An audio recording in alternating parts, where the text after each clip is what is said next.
Today, I'm going to talk to a friend, a CC member, a student, and probably one of the most humblest person I've ever met in life. He is a fantastic leader.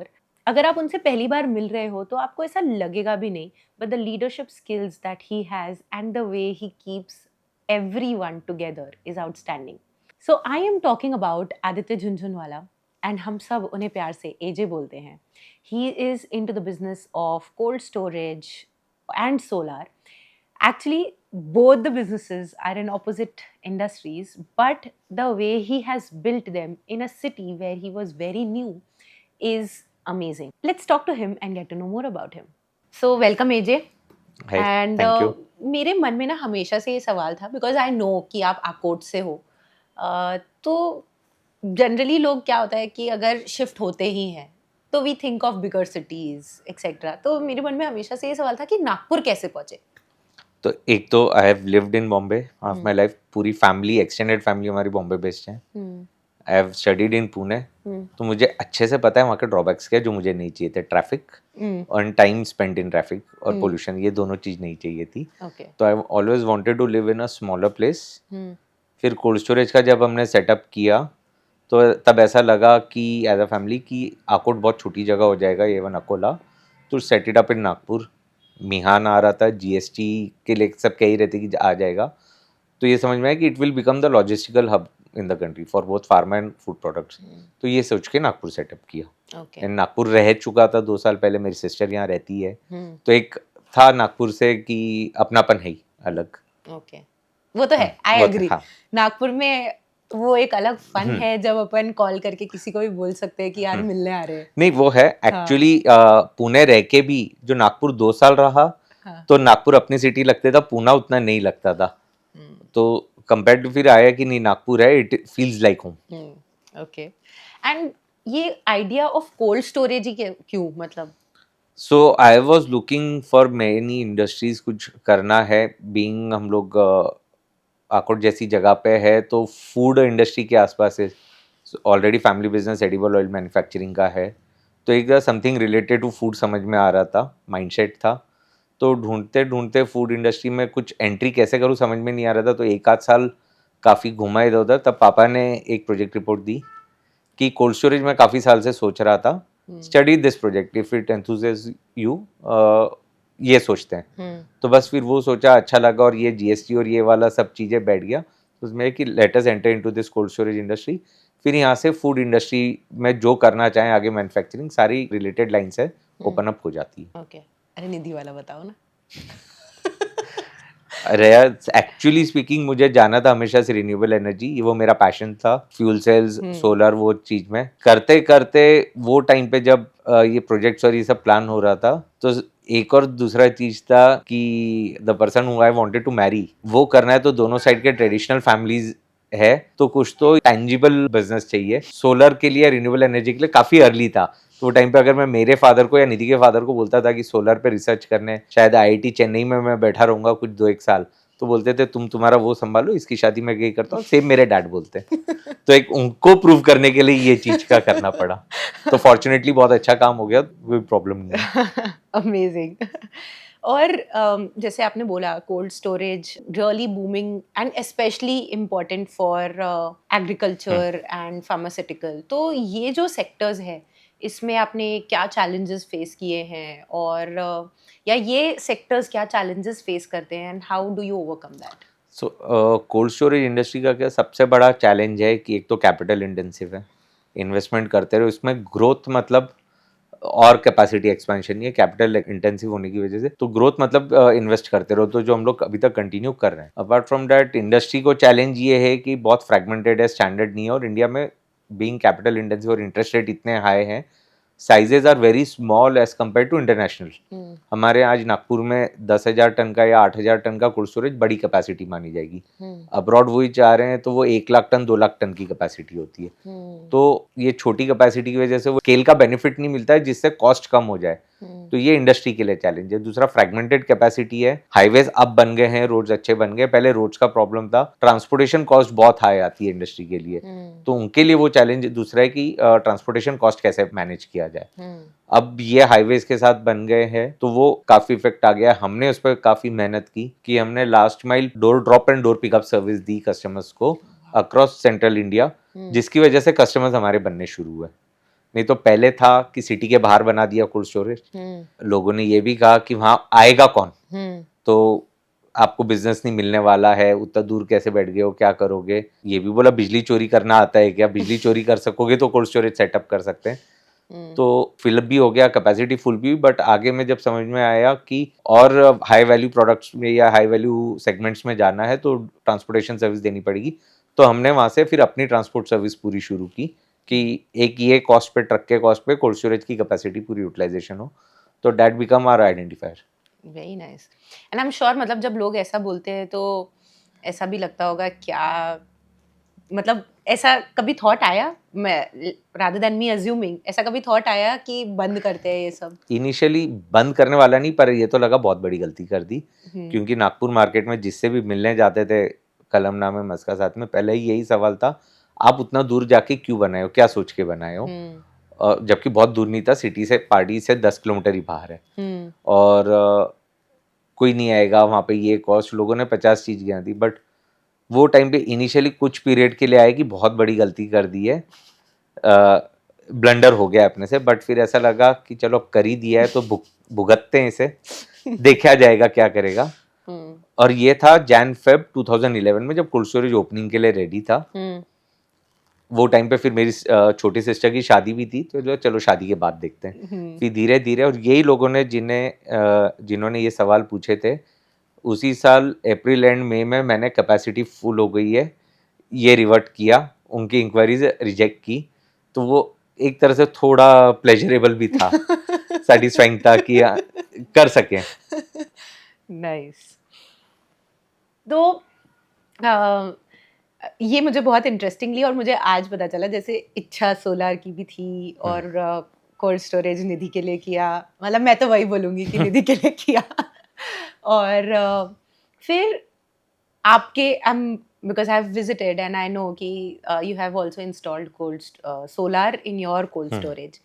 तो उससे sustainability और cost effectiveness में कैसे क्या फ़र्क आया है? फ़र्क पड़ रहा है, जैसे अभी पावर कॉस्ट अक्रॉस इंडस्ट्री बढ़ रही है और अनसर्टन हो रही है, क्योंकि पॉलिसीज गवर्नमेंट की चेंज हो रही है, कुछ सोलर का इफेक्ट भी हो रहा है गवर्नमेंट पॉलिसीज में, कुछ दूसरे इश्यूज भी है, जिसकी वजह से कॉस्ट बढ़ रही है। तो जो हम लोग है या जो भी इंडस्ट्री है, सोलर पे कैपेसिटी अपनी ऐड कर सके। हम लोग अभी जितना हमें चाहिए उतनी कैपेसिटी नहीं जा पा रहे, स्पेस कंस्ट्रेंट्स की वजह से।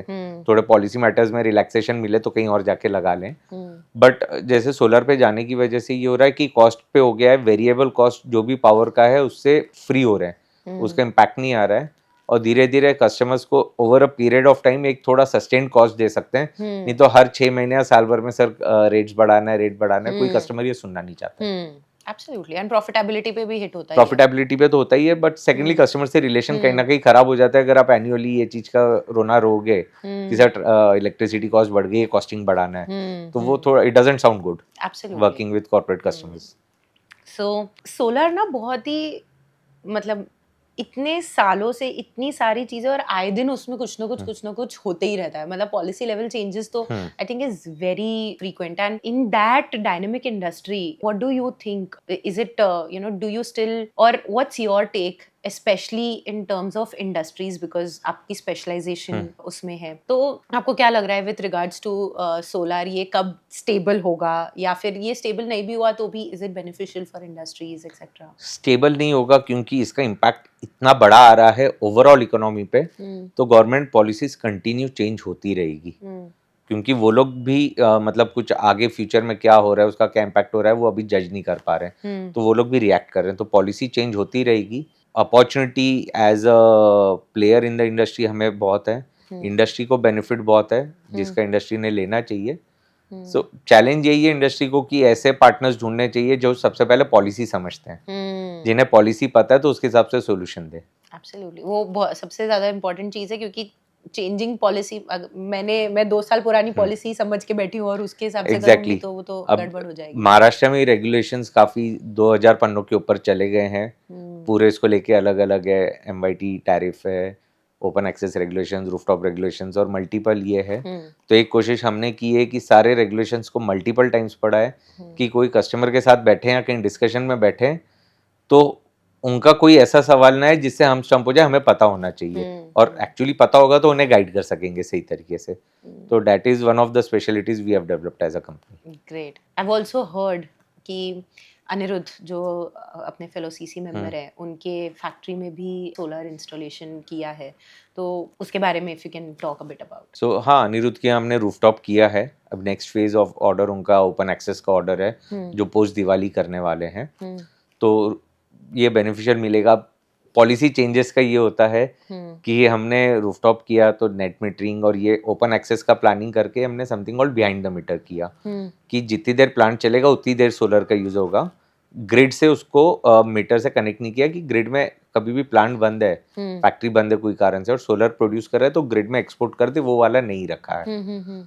तो अभी उसका अनइंटेंशनल बेनिफिट ये हो गया कि जो नया पॉलिसी चेंजेस हो रहा है जिसके लिए अभी सब डिस्कशन चल रहा है, उससे अनिरुद्ध की फैक्ट्री इंसुलेट हो गई है।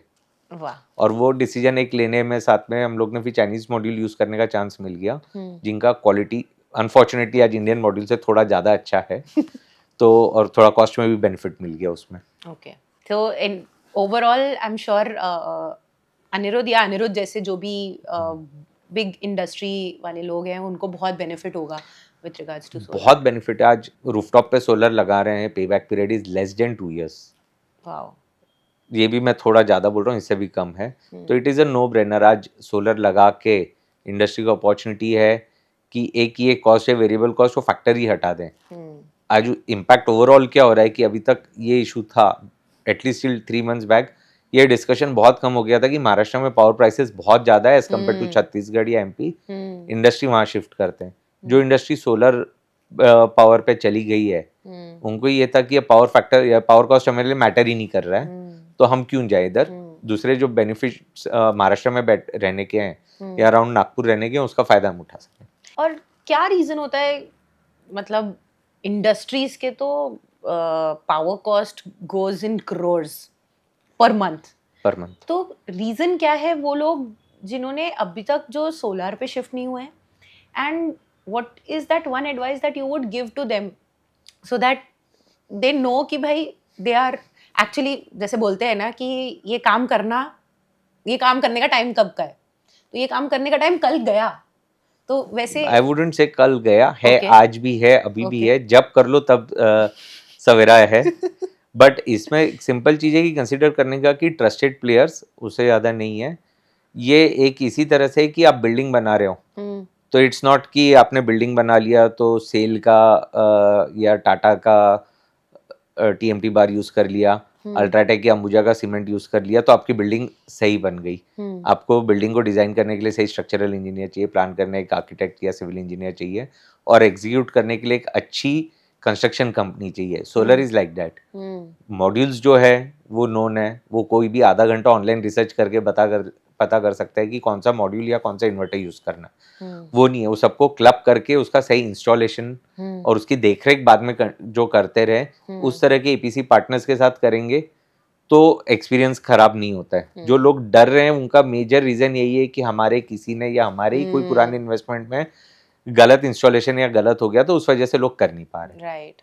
और मुझे लगता है नागपुर में तो it is a must and very beneficial, क्योंकि अब तो हम we experience 8 months of summers in Nagpur, तो नहीं हो ही रहा है। और एक्चुअली स्पीकिंग एक दूसरा वो हम लोग इस पर डेवलप नहीं करते क्योंकि फाइनेंशियल बेनिफिट इतना है, बट एक खुद का कॉन्शियस के लिए भी रिन्यूएबल एनर्जी पे जाना सबके लिए जरूरी है, क्योंकि नहीं तो हमारी फ्यूचर जनरेशन के लिए हम क्या छोड़ेंगे। अगर कोल पावर पे रहेंगे तो क्या छोड़ने वाले फ्यूचर जनरेशन के लिए। Yes, that's also a point and it becomes self sustainable. मतलब हम फिर रिलाई भी नहीं कर रहे हैं एक्चुअली एक्सटर्नल इस पे, जैसे कि आपने बोला, क्योंकि पावर कॉस्ट कहीं पे भी बढ़ेगा तो सीधे वो कस्टमर पे ही आने वाला है, कस्टमर एंड कस्टमर पे आएगा, कस्टमर से बात करो तो अपना सेल्स इम्पैक्ट देखिए, करता है। इंडिया की पावर डिमांड बढ़ रही है आज। पर कैपिटा इंडिया का power consumption is one of the lowest in the world. तो हम हाईएस्ट यूएस, चाइना या यूरोप के लेवल में ना भी जाए, मिड इकोनॉमी कंट्रीज के लेवल पे भी अगर हम लोग पावर कंजम्पशन ले जाना चाहते हैं, तो अगर रिन्यूएबल एनर्जी यूज नहीं करते तो we are just going to be dependent on coal. तो उसका क्या हाल होगा, ऑलरेडी हाल हमें दिख रहे हैं कि 8 मंथ्स का समर बोल रहे हो, तो वो क्या हाल होगा नहीं पता। तो एटलीस्ट हम ये कर सकते हैं कि जितना है कोल का वो जरूरी है, क्योंकि सोलर विंड ये 24 आवर्स रिलायबल नहीं है, एटलीस्ट जब तक बैटरी टेक्नोलॉजी पूरी सस्टेन नहीं होती है। तो उसको यहीं तक रहने दे, एडिशनल पावर हम सोलर और विंड से लेते रहे, तो वो बेनिफिट होगा सबके लिए। ग्रेट। एजे, आपको 2 साल से ज्यादा हो गए हैं in corporate connection, so if you would like to talk something about your journey in CC. See, it's been an extremely fulfilling 2 years. CC में रहने का सबसे बड़ा एडवांटेज जो द रूम मैटर्स जो बोलते हैं, ऐसे लोगों की कंपनी में रहना जो हमेशा कुछ पॉजिटिव सोच रहे हैं और नेक्स्ट क्या वो सोच रहे हैं, वो बहुत ज़्यादा बेनिफिशियल है। आज क्या हो जाता है, थोड़ा डॉक्टर व्हाट्सएप का बोल लीजिए या सोशल मीडिया का ट्रेंड सब जगह बन गया, क्या करना है काम करके चिल रहो, करो क्या, ग्रोथ के पीछे भागना है, क्या करना है, स्ट्रेस है। वो personal, family and business life का बैलेंस बहुत इंपॉर्टेंट है। बट आप खाली बैठ के क्या करोगे, पूरा टाइम खाली बैठ के नहीं रहने वाला ग्रोथ के बारे में। तो एक हो जाता है ये माहौल में, प्लस 35-37 के बाद में धीरे धीरे कि हाँ कर लिया, एक वो थॉट कहीं ना कहीं मन में आने कर लिया, अभी और कितना दौड़ेंगे। एक जस्ट जनरली वो सोशल प्रेशर से ही कहीं ना कहीं सबकॉन्शियसली दिमाग में आ जाता है। तो being part of CC that has change. जो अगर थोड़ा बहुत मेरे मन में आ गया था तो दैट हैज कम्प्लीटली चेंज कि नहीं, अभी ग्रोथ के बारे में सोचना चाहिए और आगे करना चाहिए। तो वो एक इम्पैक्ट पड़ गया। सीसी का भी एडवांटेज है, I am in the best age group for CC, क्योंकि हमसे सीनियर भी है, हमसे जूनियर भी है। So getting to learn from everyone कि how the seniors are thinking and how the younger guys are also thinking, तो उसका बहुत बेनिफिट मिल रहा है। ग्रेट। तो आपने जैसे बोला getting to learn from everyone, so I would like to know from you what is it one learning, and with this I'm going to actually end the podcast. So I want to learn from you your top learning जो आपके साथ ना हमेशा ही रहता है in any aspect of your life or probably your personal life or business life, but जब मैंने बोला your top learning तो आपको क्या ध्यान में आया? From CC? No, not CC, in general. The general तो रोज कुछ ना कुछ सीखने मिल रहा है। I would say from CC सबसे ज्यादा एक चीज लर्न करने मिला है कि भावेश ने एक क्लास दिया था, प्लानिंग योर गोल्स। उसका सेकेंडली एक टर्म भावेश यूज करता है कि accidental productivity. Multiple times I think किसी और एक पॉडकास्ट में भी वो चीज कवर हुआ है। तो दैट इज अ टर्म। तो मुझे एक चीज एक रियलाइज हुआ कि एक्सीडेंटल ग्रोथ या रिएक्टिव ग्रोथ। तो समहाउ आई रियलाइज कि जो ग्रोथ हमने की थी लास्ट एक डेकेड में वो कुछ रिएक्टिव थी। We were reacting to the market और ग्रो कर रहे हैं, और उसमें हमेशा छोटा छोटा प्लानिंग हुआ। तो दिस इज वन थिंग, एक सीसी में आने के जस्ट पहले से थोड़ा प्लान किया था, बट वो चीज बहुत स्ट्रिक्टली दिमाग में बैठा है कि ग्रोथ शुड बी प्लान्ड। उसके बाद एक कंसोलिडेशन फेज रहे, उसके बाद फिर नेक्स्ट फेज ऑफ ग्रोथ थोड़ा और बड़ा प्लान कर सके, तो उस पर फोकस करना है। ये चीज एक बहुत रियलाइज हुई है, और उसका ऐसा लग रहा है कि फिर मल्टीपल ईयर्स का ग्रोथ अभी से प्लान करके रख सकते हैं। रिएक्टिव जाते तो छोटा छोटा ही सोच के रह जाते हैं। अमेजिंग। आई थिंक भावेश ने तो ये सब बोला भी नहीं था, but just that one thing and your interpretation now makes so much sense.